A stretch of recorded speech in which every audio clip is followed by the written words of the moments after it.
Welcome to Running the Table, the podcast where we run through everything on the table in the world of sports. And today we're going to recap the NBA's Western Conference Finals between the Denver Nuggets and the Los Angeles Lakers. Tim, are you ready to go? Bring out the brooms and let's run it. Let's run it as the Denver Nuggets swept the Los Angeles Lakers 4-0 in what was a pretty easy series. You had some close games. They put on a masterclass. Yeah, the Nuggets controlled it from start to finish. The final scores kind of reflecting that.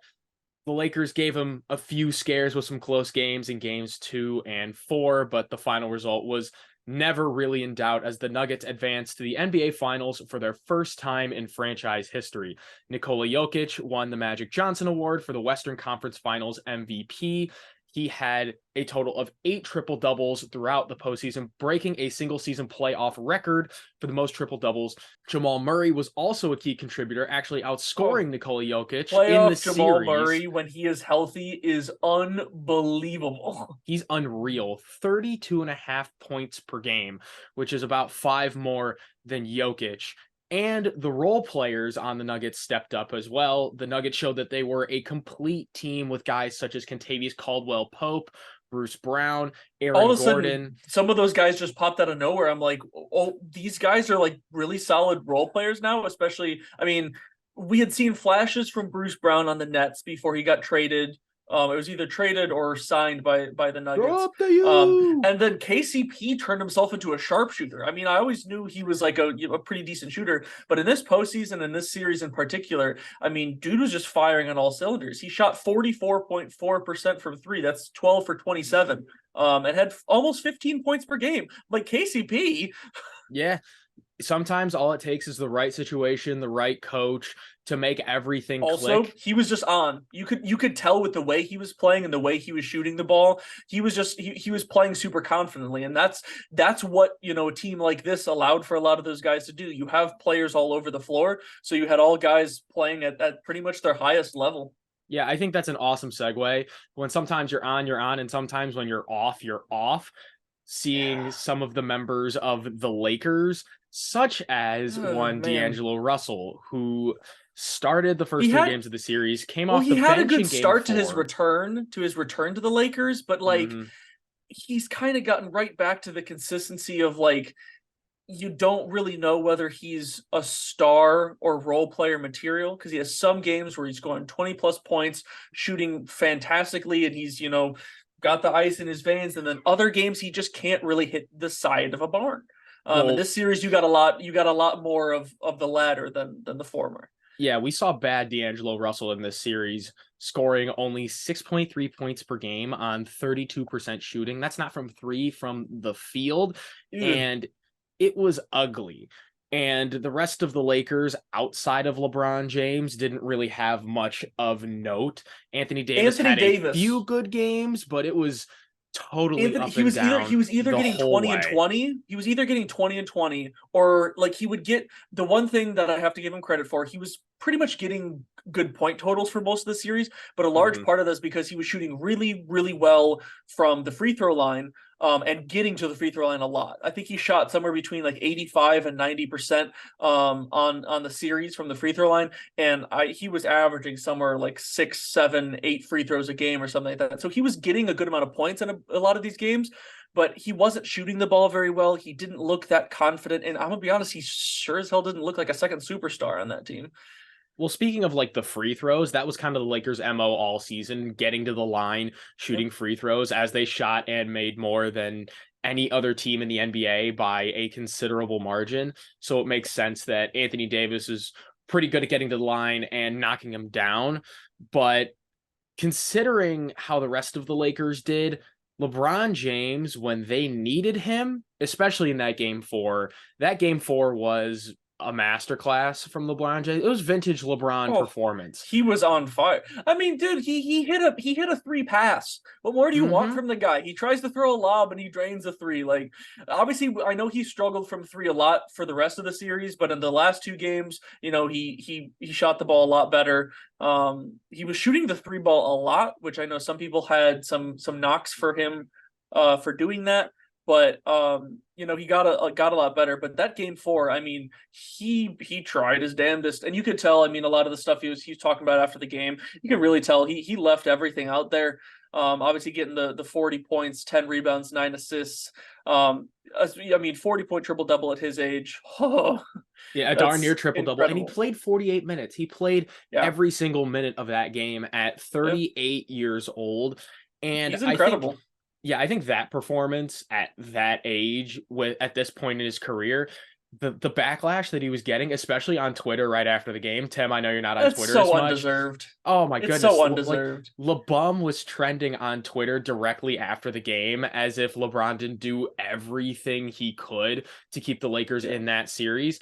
And if there's one thing that we have learned, or any NBA fan should learn, is that a single player doesn't win a championship.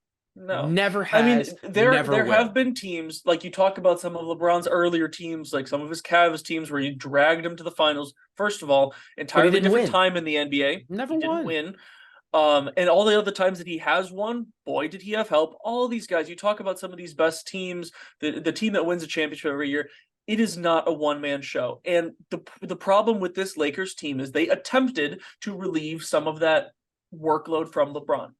It didn't work because of the fact of the inconsistency. You had a lot of guys on this Lakers team, especially in this series, who played pretty well. But the problem is you couldn't put together enough of those good performances per game. You had a couple of good games out of Rui Hachimura. You had a couple of really good, pretty solid games out of Anthony Davis. You had some good performances out of even guys like Dennis Schroeder had some pretty solid games. You had Austin Reeves, who had obviously scored the ball pretty well. But the problem is you have to get like 2 or 3 or more of those guys playing at that level at the same time, and they couldn't do that, which is why they got swept. Yeah, but that's not to diminish what the Lakers did. I mean, from the Oh seventh no, seed, they had no business being there. Like at the trade no, deadline, no they were one sitting at the believed that 13th they seed in the would. West. They were 25 and 30. They made a few key moves, went on a run, and they made it to the Western Conference Finals, which is going to be unfairly docked against LeBron because it's somehow worse going to the Western Conference Finals or and the NBA Finals and like losing than just like not making it at all, which I They're never not making it at all. understood. Yeah, But you know what? People are gonna find a way to diminish it, even like, and with LeBron, if that was his last game, what a way to exit, because post game he made some very cryptic comments about his yeah, future, about whether he was going to return for next season. And I mean, there's no doubt that he can, that he's still going to be one of the best players in the league, even if he for sure. returns for his 21st season, which is kind of crazy to say in and of Whew. itself. Yeah, It's whether his heart's still in the game, and I know he has yeah. ambitions about playing with Bronny and all that, but it's He's been something. very up and down on some of those statements, and that's some of the stuff that he's talked about as well here recently too. Mhm.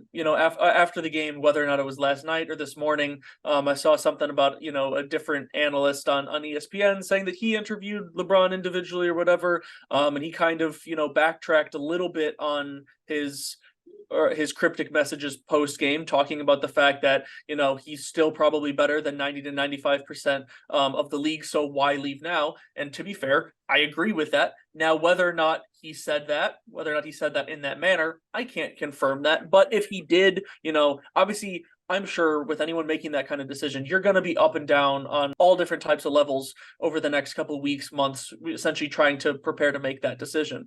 But you talk about the fact that he wants to play with Bronny, and I know that's something he definitely wants to do. But he's also made it clear, he's like, it's an aspiration of mine. It doesn't necessarily need to be an aspiration of his to play with me. So I think maybe that'll be a conversation that they have. I think he could play that long. It's a matter of will he hold up? Because I mean, obviously, he's still in incredible shape, but he has had injuries at different times, as well as the fact of is, as you mentioned, is his heart still in it? Because obviously he can still play basketball at an insanely high level, but to put in the work and to take the toll on yourself physically and mentally to go through these, grueling NBA seasons, as they can be, especially when you go relatively deep into the postseason. It takes a lot out of you, especially when you've done it for that long. So it's going to be interesting looking forward to see what that decision becomes, but I truly doubt we'll hear from him for quite a while in that decision. Yeah, and when we do hear something, we'll most likely cover it. And it's LeBron James, so that's something that we have to talk about. One of the all-time greats, For whether he's sure. going to continue or not.